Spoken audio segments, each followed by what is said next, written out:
let's just get this out of the way here. This is a late night recording, and per TDI, we might be up to some shenanigans tonight.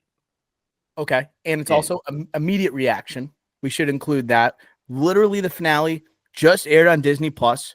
We're still buzzing. If we have a slight overreaction, you can't blame us because it's literally just happened. And we just saw post-credit with Punisher, so we're vibrating a little bit. And we couldn't do such an important finale for an MCU Disney Plus series without our MCU correspondent and the reigning Deepa guest of the year, Jax. So, Jax, welcome back to the Drive-In Podcast. Now we're back in your wheelhouse. How you feeling, buddy? Happy to be back, boys. Yeah, we're back. That's all I got to say. Yes. We'll get into it later, but we're back. That's the tagline. That is the Jax tagline. And it could be the finale for Secret Invasion, maybe, or it could be the finale for Daredevil Born Again. We know Jax at some point will be saying the MCU is back.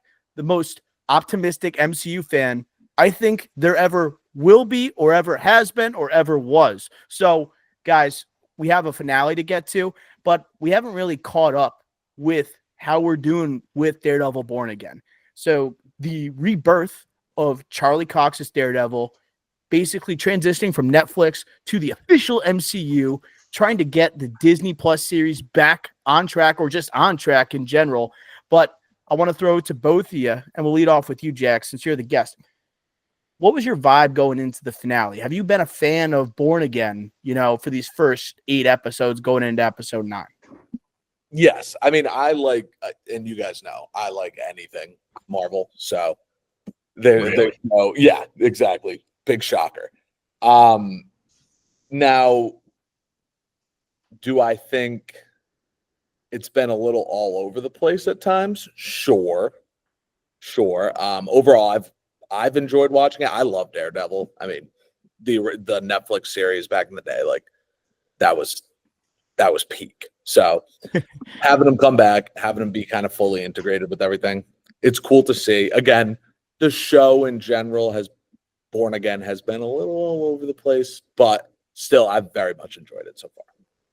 A little disjointed. I would agree with that, right? We know about the production issues with Daredevil Born Again, having a season that was initially going to be 18 episodes, and they cut it in half, and then they say, okay, we're keeping some parts of the old show that we cut out. We're also adding, I guess, more exciting, maybe like reminds you of the old Daredevil series from Netflix. A little bit disjointed and has its flaws. But, I mean, this finale, I thought it kicked a lot of ass, to be honest. Ricky Flex, what was your experience with Daredevil Born Again going into the finale? Going into the finale, I was cautiously optimistic because, yes, even though we had a little bit of chaotic season, we had clearly different tones throughout the season and different like points of view. I think going into the finale, knowing that we had the original Daredevil Netflix guys in the finale, knowing that we're getting a season 2, and we're going to kind of get this back on track, hopefully, into what their vision is, I was cautiously optimistic. So usually I am the Debbie Downer pessimist here, but I was optimistic going into the finale. I was optimistic because I assumed Punisher was coming back. Yeah. I assumed that we were going to see Karen again, and we hadn't seen her since, episode 1? Maybe episode 2, but I believe it was episode 1. Was it 2? Probably 2, when she's in the courthouse. Courtroom. Yeah. So I thought, okay, we're going to get back to kind of like what the Netflix fans want.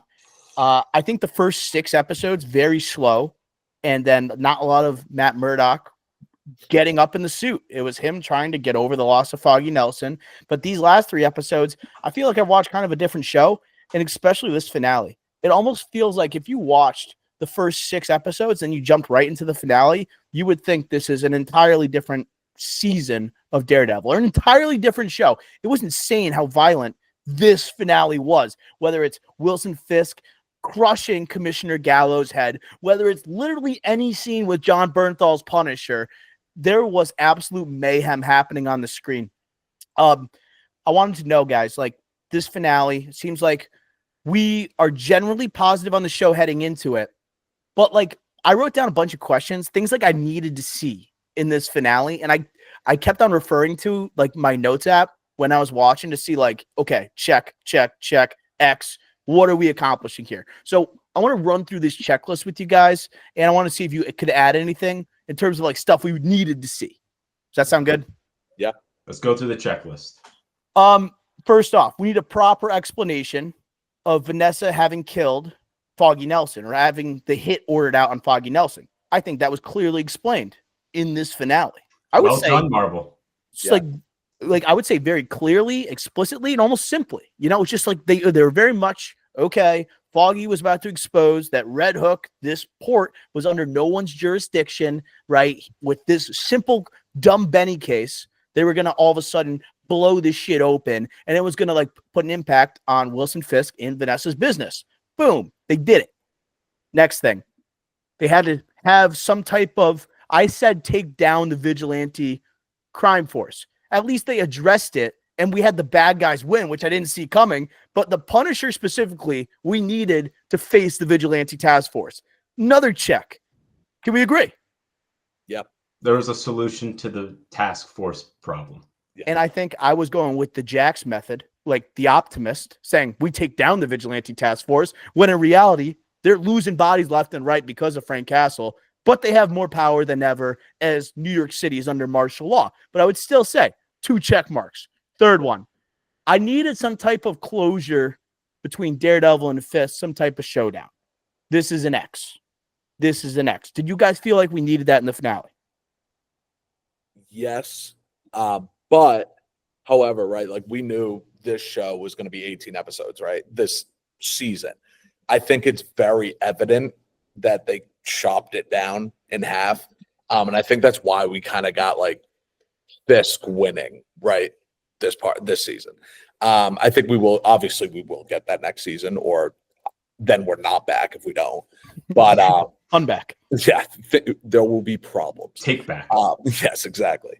But yeah, I think it would have been good to see like some kind of communication with Fisk and Matt in this finale, something, but we didn't really get anything. Yeah, I agree. I think, yes, if this finale told us anything, it told us, yes, this was supposed to be 18 episodes. Really, Okay. like the finale, that final shot of Fisk, that told me this was supposed to be the midpoint of the season, mid-season finale. And for them not to have a scene of Matt and Fisk in the same room after Matt sacrificed himself for Fisk is a problem for a season finale.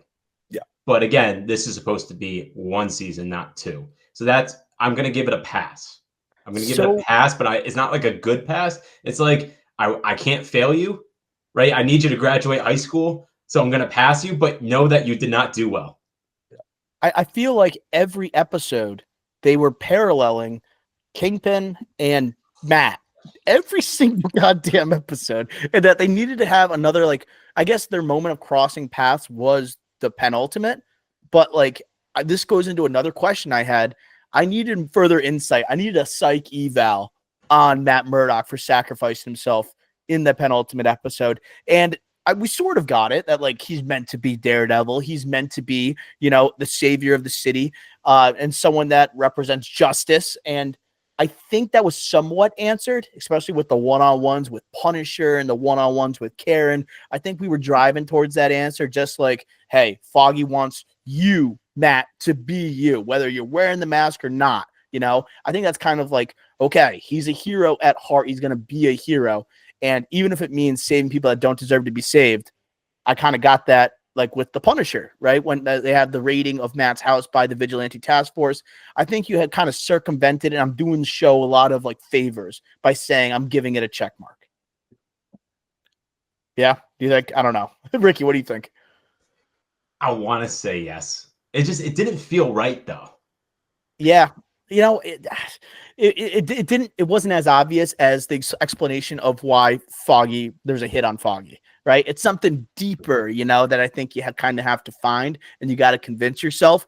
To go also more simply, check mark that I'm going for. I wrote down, I got to see the swordsman I need to see the swordsman in action, dude.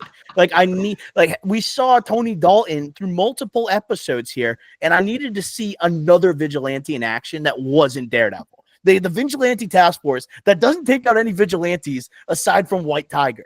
I'm like, this is kind of a bullshit that we don't get to see any other heroes when it's like that set us on a table for so many cameos. You gotta at least give me swordsman here. Jax, were you hoping to see Tony Dalton here? Yes, I was hoping to see. Like, I wanted. You want everyone. Like, if we're talking vigilante task force, like you expect to see someone. Like something. I set the bar low in the show. I set the bar so low with swordsman, and they couldn't even give literally. me. But that is a flaw with the show. Like, it sucks that we like. This is a big, like, just Marvel issue overarching, right? It sucks you can't see specific characters, right? Like Kingpin, two biggest like foes, if you will. Daredevil, Spider-Man. Can't see Spider-Man in this. So like that is just a flaw. Like from the top, that just it just sucks, man. Dude, when Matt said basically kind of dipped and kind of bailed out on invading Red Hook on his own, and Karen kind of convinces him you're basically walking into your own death if you go. And he said, we got to assemble a team. Like we need an army. And but I didn't think of the Defenders first. I was like, oh fuck, we're getting Spider-Man. That was the first thing that I was thinking. Swear to God, like, because that clearly to me was like, all right, well, we're not having Spider-Man come into the Disney Plus show. It's either Matt goes to Spider-Man in the movie in 2026, or we're getting the freaking Defenders, and I refuse to bring the Defenders into the show. Yeah. Ooh, it's 100% the Defenders that are going to be in season 2. It is 1,000%. Like the Defenders are the army. They just didn't. I guess they couldn't assemble all the contracts in time. You know, for you have Josie at the bar, like a part of this freaking army taking on Wilson Fisk and the Vigilante Task Force. That was the time where you had to go around the table at Josie's and you see Jessica Jones, you see Luke Cage. That was the moment. I thought for a second, oh, they're not there. They might be in the basement being held with all the other vigilantes by Wilson Fisk. That should have been Cameo City. No, let me say this. So when Commissioner Gallo goes into the car and says, all right, Mario, take me home. And then he goes, Luke? I thought it was Luke Cage. It was going to be Luke Cage. Immediately. I was just like, oh, let's go. Yeah. I was like, wait, because like right when he said he's going to Albany tomorrow morning, I'm like, this guy's done for. But then when he said Luke, I'm like, oh my God, is Luke Cage going to be here? We are going to get the Defenders. They are coming back. They will be a part of this army. I hate that. You needed to have them part of that scene though. Like that would have been like, that's like a post credit. That's not a post credit. That is like, we need to assemble a team. Like you think like the Avengers. We have the Defenders. Yes. Don't even give me the Thunderbolts or Dark Avengers. We got the Defenders. What are we going to do next? Bring Elektra back for a third time? Like, what are we doing? You know, what would have been funny is if you had like Iron Fist like next to like the Cage next to Punisher. He's just stuck there forever. He's never getting out of there. He's stuck. But like, hear me out for a second, because the Swordsman, I'm different. I did not expect to see shit from that guy. They showed him so many times. The fact that they showed him in a cage, I thought was like, you're giving this guy too much credit. I was like, he doesn't even belong as a vigilante. Like, he should not even be in a freaking cage. He should not be sought after. He's a nobody. Well, there was footage of the Swordsman, just like there was a bootleg footage in quotes. Like same thing with White Tiger. Like this is one of the most disappointing cameo shows ever. You know, I think for Marvel, disappointment in terms of cameos. But the last thing that I need on this checklist, and we'll get into like the people that actually showed up here. We needed Matt in a church scene, and we got it. Check. So before watching this, I didn't rewatch episode 8 or any of this season. I rewatched season 3 finale. Major part of season 3 finale was him in churches. Yeah. Major part. It was honestly a third of the episode. And I was like, wow, maybe this finale wasn't as good as I thought it was. But I knew we were going to get that because we had the same guys coming back here, same showrunners from that season. Here, I'm like, there's no doubt Matt is going to talk about religion and God at some point. Yeah. That's where he like is born again. in the church. It was appropriate. That's where he recognized and kind of reconciled. He came to terms with the death of Foggy. He's doing it with Karen across from him. I was hoping for like a confession though. I wanted like a hard ass, like, forgive me, Father, for I'm about to fucking sin, dude. And I'm about to just take out every living member of the vigilante task force. I was hoping for something like that to kind of like hype me up after he just got shot in the arm. That would have been sick. But we got that, you know? So was there anything else, Jax, that you wanted to see in this finale that I didn't bring up? Anything on your own checklist? Honestly, not really. I mean, it's the same things, right? Like I wanted cameos. I wanted someone. Uh-huh. I agree with the church the whole time I was thinking it. I was just like, all right, get him in the church. Get him in the church. And then, yeah, I think they set it up from the start, like with Punisher and Karen coming back. Like I was like, all right, I need both of them to come back this episode. If they don't, it's going to be an issue, but it was, yeah, you knew it was coming. Mm-hmm. Flex, looks like you're about to say something. Karen had to be on the checklist. Yeah. Yes, she had to be on the checklist because you had to come full circle with Foggy, right? And he can't do it on his own. He needs Karen with him. Matt does. What a crazy move, by the way. When he wakes up after being shot, first scene, and he's got Heather right in front of him, and he's calling for Karen. I'm like, it's so freaking over. On drugs. Heather. It's so over for Heather, dude. It's Jax, just Heather, I think, became an interesting character, Jax. You know, she was someone that wasn't Wilson Fisk, that was getting some screen time in this show. It was kind of lacking for a lot of characters. The first 6 or 7 episodes, she kind of emerged as someone that pushed back against Matt Murdock. She doesn't know that he's Daredevil, but Matt is so clearly an advocate for vigilantes, and she is clearly against vigilantes. I mean, for God's sakes, Daredevil saves her life, right, from Muse, and then her initial reaction is, Daredevil's selfish, right? I'm the one who took out Muse. Basically, these heroes, these people that wear masks, they're doing it for selfish reasons. They're doing it for their own like glory, and she's writing a book against vigilantes. And then we find out in this finale, she is joining the regime of Wilson Fisk, the head of the Department of Mental Health. What did you think about Heather, right? As like the kind of love interest turned into potential enemy of Daredevil in this finale.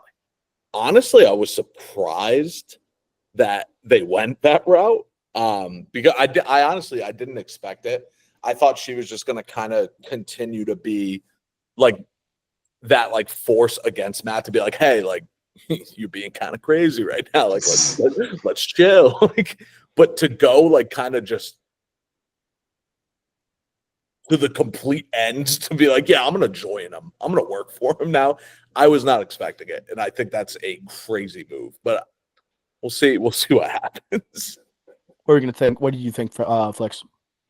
I don't think I expected her to die, but I expected them to write her off the show. And I was ready for her to leave the show. She served her purpose. She turned into a full-blown hater. No going back. Full, like, anti, like, I don't know, like if you're a LeBron versus Jordan, full LeBron guy, and there's no going back for her. I'm just shocked that she's still going to be in this show, because what is she going to be doing? Because she's not going to be with Matt. No. The Fisk Vanessa storyline, that's over now. What is her purpose? There literally isn't one. They have to write her out. You are making, I think you just made some NBA comparisons. I kind of view her as like a Lance Stevenson, you know, where it's like LeBron is Matt Murdock, right?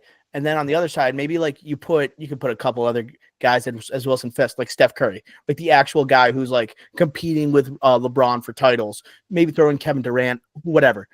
But like, she's just an annoyance, and she gets underneath the skin of like the audience a little bit, but I think is a pretty effective character, just like Lance Stevenson, pretty effective player. But right? ain't a superstar. Thinks that she is bigger than what she actually is. Like, bitch, you are the head of the Department of Mental Health. I didn't know that existed. And so I'm just saying, she was very annoying by the end of it, but effective. This whole show was kind of putting the idea of vigilantism on trial. That was like what it was, with literally the court case of White Tiger. And she was someone that you needed pushing against Matt, that was close and personal with his life, and not just Kingpin, because we've seen like that rivalry literally for multiple seasons. So I think introducing her and then having her emerge kind of at the end of this and then like giving her a little bit of like leeway going into the next season. I didn't love her as a character, but I kind of loved hating her because like she was agitating the shit out of me. She was effective, you know? It was effective. It's just like when you have a clunky season like this, you're missing a Karen figure behind Matt and a Foggy. Even though I'm not a big fan, I wasn't a big fan of like the soap opera stuff. They still were effective in their supporting roles. Here, she was effective in this anti-vigilanteism story arc. But at the end of the day, yeah, she was like, basically, I want her off the show. Yeah. She's unnecessary. She's extra now. And she's just a hater. Now we don't need her. A lot of these characters, these supporting characters, they kind of had their moments, you know, in the penultimate, the finale. Commissioner Gallo. Can we first give a moment of silence for Commissioner Gallo? Holy cannoli. Like, that was Kingpin in his bag. Jack, what was going through your mind when you saw Kingpin smash Commissioner Gallo's head? I think exactly that. Like, he was just in his bag, in his duffel. Like, when he was doing it, I was like, all right, like, it's like, we're going to get some. I did not expect like the complete rip. I was like, oh. I kind of like I was taken aback a little bit. I was not familiar with your game, sir. Yeah, exactly. I was just like, all right, like we know what Kingpin can do. Like we've seen him perform several times, but I did not know we were gonna get that. It was I have subtitles on. Do you guys watch the subtitles? I did after Frank Castle came onto the screen. So literally it was the sound of him screaming. And it was like inaudible in subtitles. And then it has brackets like bones crackling, like his skull crackling. It literally said that on the subtitles. But to have him do that in front of the people on the front lines that aren't even a part of the vigilante task force, they're kind of like Sheila. He's gangster. Dude, Sheila, I couldn't believe it. I'm like, have someone that has been kind of like pushing back on Fisk the entire time. And all of a sudden, like things are getting a little sketchy. She knows how menacing Fisk truly is. And she decides to rat out Gallo. Like, I was starting to like Gallo. And then she has to do that. I'm like, Sheila, do not give me your tears right now. You just cost this man his life. You just cost that man his life. But doing it in front of the police force and them staring and then squirming a little bit, it kind of showed me the true power that Fisk has and that he is truly Kingpin. He is not like he's not a mayor trying to reform himself. It's Kingpin born again, just like it's Daredevil born again. That was the moment for me. And then to have basically Kingpin Jr., I want to talk about Michael Gandolfini, his Daniel, basically intimidating the city council and blackmailing every single one of them to basically sign off on the vigilante task force and to have like the martial law instituted. I think this is a great setup for a season 2. The bad guys win, and I feel like Kingpin is actually Kingpin, just like we now know Daredevil's back to being Daredevil. In that case, I thought it was pretty successful. Yeah. Any other thoughts there, Jax? You know, Fisk becoming Fisk again. Daniel, you could talk about a little bit. You know, what do you think? I like Daniel. The whole season, I was like, this. He might be the guy. Like you could just see it coming. He's getting taken under the wing, and when he was like, oh, what about that offshore bank account with 500? I was just like, I was like, okay, go ahead. But yeah, you love seeing like Kingpin be Kingpin. Like that's what we're here for. We're not here to watch him be like, I love New York. We're gonna save this city. Like, no, crack some skulls. One thing that I'm surprised we didn't see more of was BB. Because you would just assume, like, and this is the whole season as a whole, like you would assume with Kingpin literally killing her uncle, like you would just assume we'd get more out of that storyline or something, and there wasn't really any closure or anything. Like we got that, I forget what episode it was, but when Gallo, I think it was like, oh, you know, Fisk was the main suspect. Oh, was it last episode? Yeah, at the ball. Yeah, he was just like, Fisk was the main suspect. And it's like, okay. Like, all right, like where do we go from here? Like more. And I don't know. Yeah, that was surprising to me, but yeah, you love seeing Kingpin be Kingpin. That's what it's all about.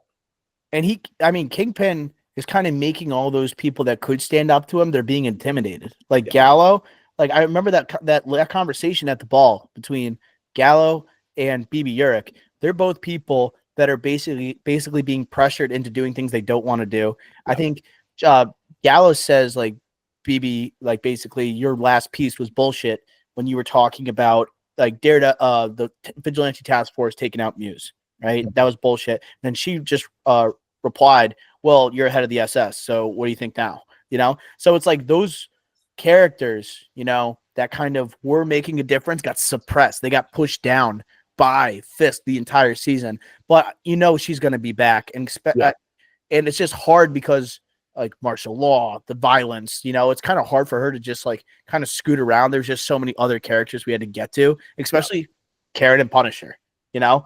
I think we should go there next. Ricky, what did you think about John Bernthal showing up here for the finale? Was it that predictable? Did he need to show up in this finale? Karen needed to show up. Punisher, did he need to show up? I think they could have done without him, but it's better with him. Oh, yeah. So might as well, especially as he's assembling a team. Yeah, let's bring Frank Castle in here. And I'll say this. I love Frank Castle. I have one gripe with this episode. All right? Okay, well, my big gripe here. I am so anti-slow-mo in that action scene in the Matt Murdock apartment. The best is when we're going full speed, hand-to-hand combat. Why are we slowing down stuff? Why? That's like, at least make it look cool if you're going to do slow-mo. See bullets flashing by like it's the Matrix or something. The slow-mo wasn't even that cool. Let's see hand-to-hand combat just pop, pop, pop. I don't want to see the slow-mo BS. I want to see them at the top speed. That's the cool part about these actions, hand-to-hand combat scenes. Do you think that it's easier to shoot those scenes in slow-mo, and that's why they did it? Yeah, because there's so many different task force people. They probably didn't want to hire a bunch of stuntmen that are actually trained. Instead, they could just like say, hey, like just throw a couple punches here and there. It's not going to matter how fast it looks. So you prefer like a John Wick style speed, you know, with the gun, you know? Who doesn't? Well, I don't know. It's just like, Jax, what did you think? Honestly, I didn't mind it because like it showed me that Disney Plus did not care that you were seeing people's heads split open, you know, like you were seeing it in slow-mo. They were just like, you have not had this uptick in violence. It felt like we were boiling and then we just literally went over the pot. You know, we put a top on it and it just started overflowing, you know, with blood. And that was the splitting of the head immediately, the shot through the head, the smashing on the corner of the counter, right? Everything over and over again. I thought the violence was cool, even though it was in slow-mo. Jax, were you a fan of that moment? I was kind of indifferent about it. I think I agree with Flix a little bit where I think it would have been cooler to see if it was just like full speed because you want the action, especially from like a character like Punisher because he's the GOAT. But yeah, he's sick. Like he's when he's going to Daredevil, like at the end where he plays the knife in the wall, knife in the hand, and he goes to the guy and goes, "Do it, Red. Do it." Yeah. Like I'm just like this just egging him on. He is a sick puppy. Yeah. And like I agree with you, Doc. That like I want the violence, and that was awesome that we got to see it because we've been waiting for freaking 7 or 8 episodes since episode 1 with Poindexter and the Foggy Death for that violence again, and we haven't gotten it until now. So that was great, but why not have both? Let's have both. Yeah, I like that too, and you do get that more so when he invades Red Hook, right? When he goes to take on the Vigilante Task Force on his own, also a psycho move. And this is why you needed to have Punisher, though, is because you obviously have them wearing the logo. They worship Punisher, right? And how he handles justice and he circumvents the law, saying, I'm going to take things and put them in my own hands. And you have the casings. You figure out who actually killed White Tiger previously. But for me, I'm like, you needed a scene like him standing in the middle and him laughing at everybody else. Because you know, like, I don't believe in what these people are doing. These people haven't gone through my struggle. Everything that you wanted to hear from him and talk to and take on those vigilante task force folks. But I was just like, that's exactly the scene. This is why you need a Punisher in the finale. I feel like we haven't done a lot with like the Punisher logo aside from seeing it in the first couple episodes, but you had to tie it together in the finale. That was time to do it. And also you get more Punisher, which is never a bad thing to me. No, so I like it. I agree with that. My other gripe is not really a gripe. It's just like I don't really care. Is the White Tiger scene. I did not care whatsoever. You can't go there right now, dude. We're talking about the season finale. Everyone knows that scene sucked. No, but like they did the flashback and Matt's like, I don't want it this way. He was treating the White Tiger like Foggy for a second. I'm like, bro, we did not care about White Tiger. Erase those 2 episodes with them. This is the same season. No, but that was all about him doing whatever he can without wearing a Daredevil suit, trying to take on the law, and him realizing I need to be Daredevil, right? Look what the law is doing. Look what the law has done. You need me, right? You need me. You want me on that line. That's what he's doing. Wow, back-to-back weeks that we put that reference out there. But like, well, I guess what I'm trying to say is that like we were not dedicated to the White Tiger character. As an audience. I don't disagree with you, but I'm just going to say it's like either you develop the White Tiger character more or you take it out and do it a different way. Mm-hmm. Jax, what were your thoughts on the White Tiger, like couple episodes we got in this season? Again, just kind of like Flick said, didn't really care. Like White Tiger's a cool character. Did him dirty. They did him so dirty, dude. This show. Dirty.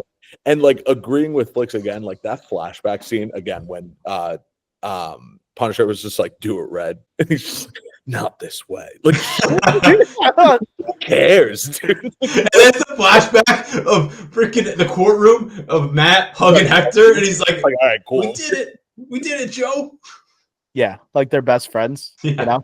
Yeah. But I thought that was the way they wrote some of these characters. They were so shallow and you didn't care about them. They would only have like a 2-episode arc and then they were gone.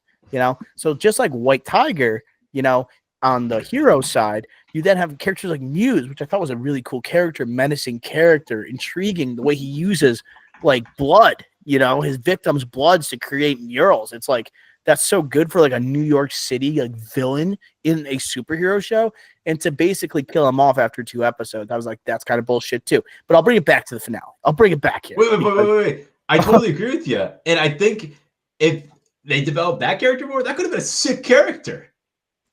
But the thing with Muse, like in the comics too, like Muse doesn't have much. Like this is his storyline. Like this is kind of all he's got. Like, yeah, you can Taekwondo. Him. Yeah, it's that, and he's Taekwondo, and he can fight Daredevil. Yeah, literally that, and he drains blood and paints it. Like that's kind of his thing. Like, sure, they could have. I feel like, but again, that kind of goes to the point where this season was kind of all over the place. Because you have that thing with the White Tiger at first. Muse, you don't see him, and then you just randomly see him walking through the subway station or whatever with a body draped over him. Like that, you just didn't know what was happening. I was like, why are we talking about White Tiger? Muse is killing people. You could have had a lead up for Muse. Like he apparently had been seeing Heather the entire season. We just never got to see it, you know? Exactly. It's like you could add a little bit of a build-up, and then it didn't feel so immediate when he died. And you're like, I'm missing this great villain. And historically, the Daredevil show, they keep villains around. Like whether it be, right, Bullseye, who we get won't leave. Like Kingpin, like they just all are staying around, and we get 2 episodes of this guy. They treated like Muse and like the White Tiger, like it was like a Law and Order 1 episode, but then they did it. Oh, you know what? Let's do 2 episodes and drag it on a little longer. No. 60 people. 60. We can't be doing this. Like, if you do a Law and Order special, you have a different villain every episode. You can't have like, oh, we're gonna carry him over for 2 episodes, make you think he's gonna be a longer lasting villain, like in seasons 1 through 3. But no. It's a Law and Order over a couple. No, that's not what you can do here. You got to have a clear vision, and they didn't have that.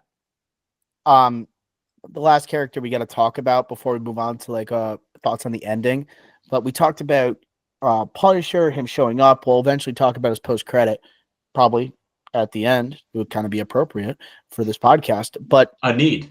Karen showing up. Karen, I thought, with a very effective cameo in this episode. Okay, and you find out she never stopped caring for Matt. Obviously, she has had Frank Castle looking after Matt, right? Knowing that he's in danger. She is someone that helps find this file, like doing what Karen does, like being the eyes for Matt. And like there was a sweet moment where basically Karen shows up like outside when Punisher and Daredevil somehow survive this 1,000-foot fall onto a car. She shows up and she's like basically now reintegrated into the show pretty seamlessly, you know. And I think for people who love the show, they're probably like, oh my god, I miss Karen. You know, she did have a purpose, you know, even if you can't get Foggy. It seems like we're getting Karen for season 2 and for the foreseeable future. Just, it's also really good with how much Heather was getting under our skin to then have it immediately like supplanted or immediately insert Heather as like the love interest, or excuse me, Karen as the love interest. It's like, okay, in Jax's words, we're back, you know, and her being like the voice of reason. Jax, any thoughts on Karen showing up in Daredevil again? Yeah, like you said, it was, I think it was needed and like it was very effective. I like, because like the fact is that Karen is like can ground Matt sometimes, and having that kind of parallel, like it's like, oh, okay, like he's not crazy. Like, help him. Like Heather's not a good therapist because she couldn't help Matt, but Karen, she's got it. Like it's just nice to like have her around, and like she's just a great supporting character to Matt. So yeah, again, effective, and I think it was needed, and I thought they kind of again executed it perfectly. She's the opposite of Heather. You know, she has an understanding of Matt. It feels real with her and Matt.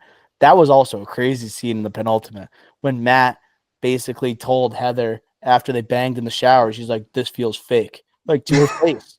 And I'm like, "Oh my god, dude!" Like and then having the lead up to the ball, I'm like, there is no way at the end of the season these two are together. No. Like she can't find out that Matt Murdock is Daredevil because she's blind as a bat. She's blinder than freaking Matt Murdock, dude. If she can't tell that he's freaking Daredevil, you know, but also just like this relationship is over. She's giving him the business at the ball, you know, she's saying at the gala, whatever fundraiser, she's telling him like, you're not listening to me. And like, he's not listening to her, you know. I was just like, this is DOA. And then the nail in the coffin was calling her Karen in the hospital, in the ER. I was just like, oh my God. Oh, she's like, I'm out of here. Get her off my screen. At the ball, like, I feel like Heather might be dumb because at the ball, Fisk is literally dancing with her and being like, you ever wonder why your boyfriend cares so much about Vigil? Like, just a breadcrumb. The hints are everywhere. Matt just runs over, like, leaves Heather in the middle of the song, dancing with her to go dance with, not interrupt Fisk, but to go to Vanessa. Yeah. Like, and then he's like, I sense danger and I panicked or something, like for him taking the bullet. It's like, how does he know a bullet is about to come? He's blind. He's like, I heard someone yell gun. Like, bro, you were at least 15 feet away. That fast. Dude, when he Daredevil saves Heather from Muse, even though she would insist something different, she's like, I think he said my name. I'm like, yeah. Yeah, no, he probably did. Like, can we put a couple pieces of the puzzle together and stop worrying about your freaking book for 5 seconds and just look what's around you, right? This is why Matt's breaking up with you, basically, you know? But yeah, we're going to get her in season 2. Karen, thank God she's back. You know, hopefully we limit that screen time. Yeah, Rick. And I'll say this with Karen. I think she was great. This is like one of my favorite Karen episodes of all time. Would you say her appearance in this episode was better than John Bernthal's appearance in this episode? Excluding the post-credit scene, yes. But we have the post-credit scene, and we'll get to that. But I can't. I'm a Bernthal guy. You know that. They both know their characters so well. You know, with Deborah Wool and John Bernthal, it seemed like they were able to seamlessly enter the show again. You know, he knows exactly how to play Punisher. You know, he knows how to get under Red's skin a little bit and get him on his get under his get on his nerves. Yeah. And he knows how to truly be Frank Castle, and he knows like how he would behave, he would react to the vigilante task force. You know, and then Karen Deborah Wolf understands that chemistry. It felt instant when she came back. It was kind of like really amazing to see. So I think both those cameos worked extremely well. Kind of goes with like the Marvel I don't know, the finale like issue that they have sometimes where they're like, oh, we got to reinsert this character, that character. It actually worked this time. It actually But worked. this is an established show with those characters. Mhm. Like we were waiting for these, Like, but it worked because of the story. Like the beginning, coming full circle with Foggy and Karen and John Bernthal. That's just like adding like a guy at the trade deadline that's a superstar. Like it's like, oh my god, we can pick up this guy for a first rounder. Yeah, we're trying to push for a title here. We got to pick him up. That was him this episode. Yeah, but it's like a guy going back to the team. Like what's an example of that? It's a guy who was on the team. He goes away for a little while, comes back. It would be like if Draymond left the Warriors for a little bit and then they got him back for a postseason run. Like it would be that, something like that. It was a very effective supporting character. All right. Not a leading character. You're not that guy, Draymond, but you are a great supporting guy. Okay. So thoughts on Fisk winning? We don't really see this with any Disney Plus show where the villain wins. When's the last time we saw a Marvel project where the villain wins? This might be the first time. Just not to say Infinity War. This is the first time probably since Infinity War, or like the only time other than Infinity War where the villain gets the last laugh, for lack of a better term. Far From Home, maybe. So Jax, do you think that's appropriate, right? What does it mean that Fisk and has kind of put the city under martial law and is fully under his control? Like, what does that mean for the future of this show? And were you okay with that type of ending? I was, because I knew there's season 2 coming.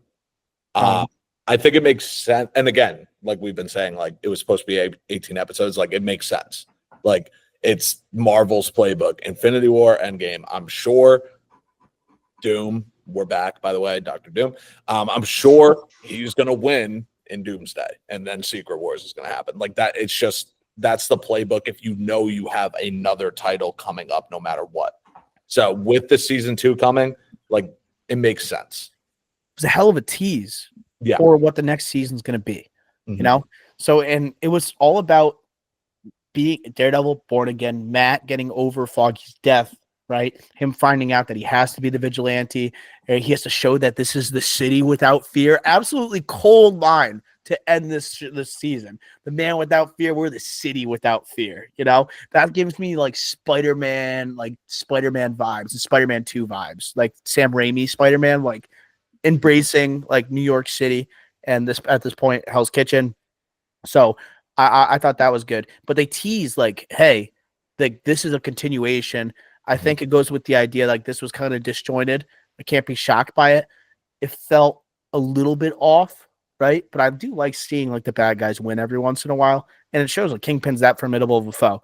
Ricky, what do you think about Kingpin getting the last laugh? I don't think this finale, no matter how good it is or could, like I don't know if it was perfect, that if it would have saved this season. Like to be like, wow, this season was amazing. Yeah, but what I will say is that this finale, what it needed to do was set up season 2, right? And they did that. And they did that very well. And it's because of the Wilson Fisk storyline and that tease and him basically winning. And it goes to Jax, what you were saying, how we know we're getting season 2. We know it's supposed to be like an 18-episode season 1. This is basically like a mid-season finale. And it was good. Like they did it. They landed the plane. So yeah, like was this season like chaotic and all over the place and had some lulls? Or a lot of lulls, yeah, it did. But this is getting me ready for season 2. Yeah, like I'm back. I'm here. I'm seated. I will be waiting mid-2026 next year for season 2. Yes, expect. I would guess a lot of vigilantes. I would expect a lot of Matt Murdock wearing the suit as opposed to the first half of this season. I do want to say a flaw that I have with this finale. It did remind me a little bit of The Dark Knight Rises. I had the same thought. The whole time I was watching it. I'm like, really? We're getting to this point? Yeah. You have Wilson Fisk crushing the commissioner of the police department's head in front of these low-level officers and expect no one to say anything. There is no leaks that are going to happen. The city council has all done something so atrocious that they could get blackmailed. It just felt like they could not whole, like, this could not actually happen. I get it. It's Marvel, but it started to get to a point where it's like, this is taking place in New York City. Like this is a real place, and you're not even trying to make it seem feasible, right? Like this could happen. That was absolutely absurd by like the institution of martial law. Reminded me actually of the Batman from a couple of years back. It just felt like this is like almost too much, and you almost like you have to suspend so much belief that it's kind of like fuck it, just like anything goes. When he was like, seal the city, I was like, oh my God, this is literally Bane. Exactly. And then like obviously the blackouts, and then he's like, I was thinking like, oh, you think the darkness is your ally? Like I was like, oh my God. Or like when the commissioner goes in and he's like, do you feel in charge? Like I was like waiting for like Bane quotes left and right after the seal of the city, and there's so many like symbolism or so many references to Bane. I was like, wow, we're going straight into it. We're diving head first into this reference. And speaking of things to suspend belief, I talked about the planned assassination or the planned murder or the hit put upon Foggy Nelson. To have like the Red Hook as a port that is under no one's jurisdiction, that felt a little weird to me. That's like when they have Batman versus Superman and we're like, they're going to the island. It's uninhabited, like, so no one's going to die, it's like you're having this place almost, it's so unbelievable that it's like literally a port in New York City, but it's under no one's jurisdiction. Basically, when I heard that Punisher was like, when I saw that he had the Cobbs open and he was heading to Red Hook, I'm like, this is his dream spot. Like there is no law, no state or country that's like holding this place like under their jurisdiction. It's like, this is a place like this even exists that is on mainland United States. Like that's absolutely absurd. And it felt like also it's almost too simple, from Huge this stretch. That's good. It made me think of from the Falcon and the Winter Soldier, Madripoor. Like immediately in my head, I was like, is this just like anything happens there, like it's all good, like at this little port? Like that was just in my brain the whole time, and I was like, what are we doing? Yeah. And that, like, it was like a little like, how does no one know this? Yeah. Does anyone pay attention to this goddamn port? I guess not, aside from Wilson Fisk and these crime bosses. So where do we go from here, boys? What else do we need to see in season 2? Because I feel like we've covered this finale pretty in depth for someone who just got done watching it. But what else do we need to see? Or maybe like characters, Jax, that you want to see or expect to see in season 2 for Born Again? I do expect to see the Defenders.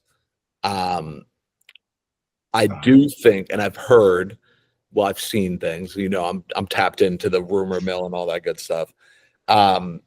Something along the lines of Iron Fist in Shang-Chi 2. So that kind of got the wheels turning. I was like, maybe this is like a soft little introduction here. And I like Jessica Jones. She's the homegirl. I think she's great. And I think we'll see all of them. Obviously, I'd love to see Spider-Man. It's not going to happen. But with the rumors of Doomsday taking place at the same time as Spider-Man, or like they're happening in parallel or whatever it is, it makes me almost feel like maybe Spider-Man 4 is going to be a more like street level story, which kind of gets the wheels turning a little bit. I'm like, oh, maybe this kind of bleeds into Spider-Man, like you were saying earlier. Like, I think that could happen. But yeah, I don't know. I think for the most part, we're just going to see the Defenders for sure. Every one of them. And then they're going to be in Secret Wars and ruin it for me. But that's okay. No way. There's no way. They won't talk about that well. Yes. So I honestly, what you bring up Iron Fist, you know what I think? You know what they did with Shang-Chi is that they used the Mandarin and they used a different version of the Mandarin rather than what we got with Iron Man 3. Will Shang-Chi 2 also have a different version of Iron Fist that we could have in the future of the MCU? Almost like redeem the character. That's what Shang-Chi is for. Just redeeming characters for Marvel. You know, I would like to see Iron Fist, pretty cool character if you get it right. And it's almost inevitable that Luke Cage and Jessica Jones are coming back for like season 2. and it's been so heavily rumored. And after like the fans getting kind of what they want with the return of the Netflix, tone and vibe and characters, I mean, I think that's one of the best things that happened in this finale is just like leaning on what already existed, bringing a couple of those characters back. I think that's going to happen. We have to have another villain though. Is there another villain that is going to be alongside Wilson Fisk for the next season? Who could rise here? Bullseye? He wasn't really in this finale except the beginning and end. Do you think we need new blood here though? Like we've been that's the problem with the Daredevil character. He doesn't have a lot of villains. Yeah, I guess so. Yeah, MCU correspondent. This is your time to shine right here. Like we had Muse in this. Who's in the White Tiger? Rogues gallery here, right? Elektra, could she come back again? Yeah, I said that as a joke earlier. I know. I wouldn't mind Elektra. I think it's gonna be Bullseye. There is a storyline, and it does have to do with the girl we all hate, Heather. We don't hate her. Oh no, she's just a hater. Yeah, she's a hater. There's a storyline with, and I feel stupid like saying this villain's name. His name is Purple Man. Oh boy. Yeah. You guys look at. I'm not going to dive into it. You guys can look into it on your own. So maybe him. I would hope maybe they'd change the name of him to not be Purple Man. But yeah, maybe him. But other than that, like maybe the Hand again, like this overarching thing. Okay. I don't know. Again, there's not really many people that. So in the comics, like Kingpin, he has an estranged son that becomes like villain known as the Rose. Is that right? Mm-hmm. So could you imagine? Like, I kind of think that Michael Gandolfini has kind of established himself in this show. Do you think he could be like a secondary or tertiary villain in this show, to go alongside Fisk and Bullseye? It's going to be older. He's more experienced. He's rising the ranks very fast. And he is kind of views Wilson Fisk as a hero, someone that he will literally burn for, right? He will literally said that. I will do anything for him. And he is called the future of the city by Wilson Fisk. He's a true mentee to the mentor that is Wilson Fisk. I think there's an opportunity for him to be one of the villains' new blood in the second season. And I think Michael Gandolfini is kind of hot right now, right? He's like Many Saints in Newark, right?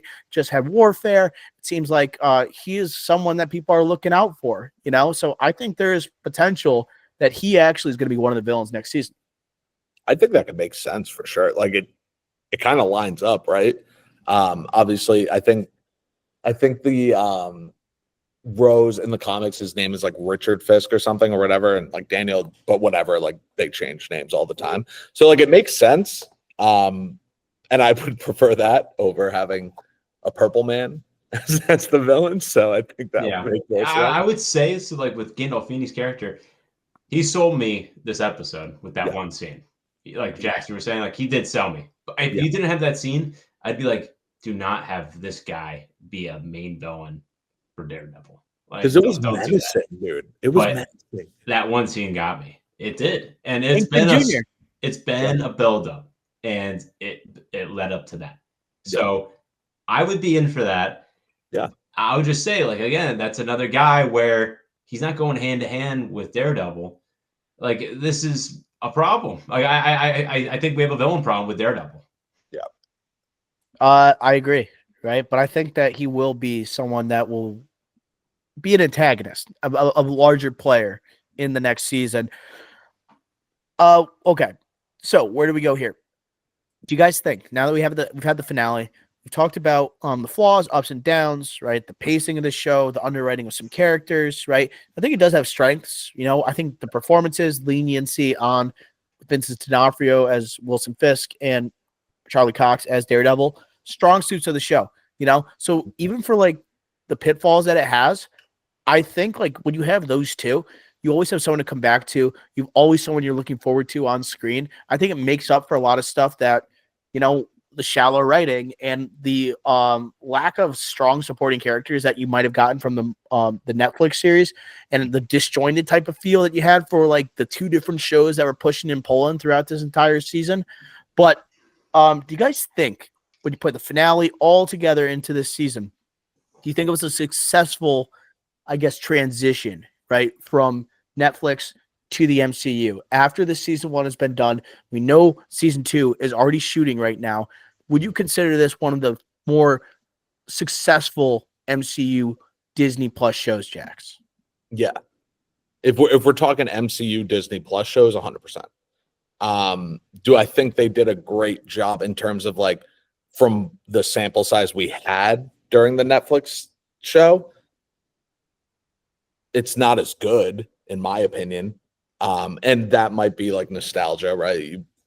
I watched those years ago. Like, we love that show. But I do think it's better than a lot of things that we've gotten on Disney Plus for TV shows. So can't be mad with it. Ricky, what do you think? I think when you look at it, clearly Disney and Marvel, the MCU, Feige and whatnot, they didn't really know how to approach this. They didn't, and they didn't execute 100%. They just didn't, right? But what they did do is they landed the plane. Then that's arguably the hardest thing to do, and it took a strong pivot, and they had the courage to do that, firing and rehiring the old Vision team, and we're on to season 2, and we're excited for season 2 as fans. So it has to be a success. It's not like an A+, it's a lower tier grade, but it's a pass, like I said earlier. And especially if we're competent to Disney Plus MCU shows, like it's better than Secret Invasion, right? Just bear with me here. It's better than Echo. It's better than She-Hulk. Jax, Miss Marvel, I did not watch it. You did. Is it better than Miss Marvel? Yes. He says yes. I think it's better than Agatha. Moon Knight.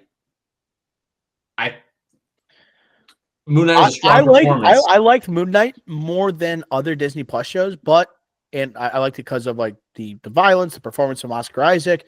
But this Moon Knight had a terrible finale. This one had a pretty awesome finale. I agree. Yes. I give it to Daredevil then. I give it. We're going Daredevil, Jax. Yeah, I agree. Hawkeye. I think I would take this over Hawkeye. Yeah. Falcon and the Winter Soldier, the worst finale you could argue out of everyone that we've mentioned so far. Yeah, that was a bad finale. I would take this. Not a terrible show though. No. But that's the problem with finales if you really mess up landing the plane. Lasting memory, Yep. Exactly. And then you have Loki seasons 1 and 2 in WandaVision, which I don't think this touches. No. I think all those 3 seasons are better. Right. Yes. So I think it's top 5. It's around the Moon Knight where you could say, oh, maybe it's 4 or 5. That's good, as in relatively speaking to the rest. So it's a success. And I would also say, when you look at all those shows that you listed, how many people wanted to see a second season of any of those shows aside from Loki? Like this one, people are jacked up for the future of a season 2. Like, it's so hard to get a season 2 for a Disney Plus show. It seemed like, or at least it kind of felt like, they want to build Marvel TV kind of around Daredevil. As they should. And like Ironheart, can you imagine them making a season 2 of Ironheart? Probably not. That seems like Are they going to echo that? Where it's just a binge drop? It's only 6 episodes too. Wouldn't be surprised. Marvel Spotlight banner. They can't do that. Then the Marvel Spotlight becomes just the Marvel Reject banner. And it's like another female-led show, like bad. That would be bad. But like Wonder Man, I don't know. Maybe. I haven't heard anything about that show, which probably is a bad sign, honestly. But I think this one, the finale is good, but also people knew season 2 was coming. They already had shot it. It already had a green light. And like we already saw Daredevil in like Echo. We saw Daredevil in Spider-Man No Way Home.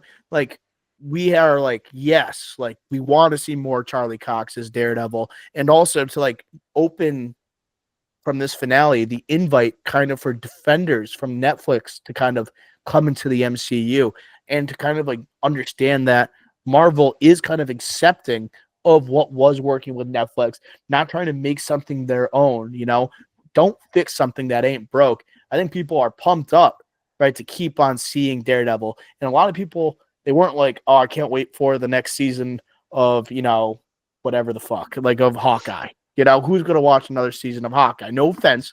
If you want, I get it. Yeah, I like Haley Steinfeld. I'm excited for Sinners, but like, I wasn't begging for that, This one people were actually begging for. So that's success.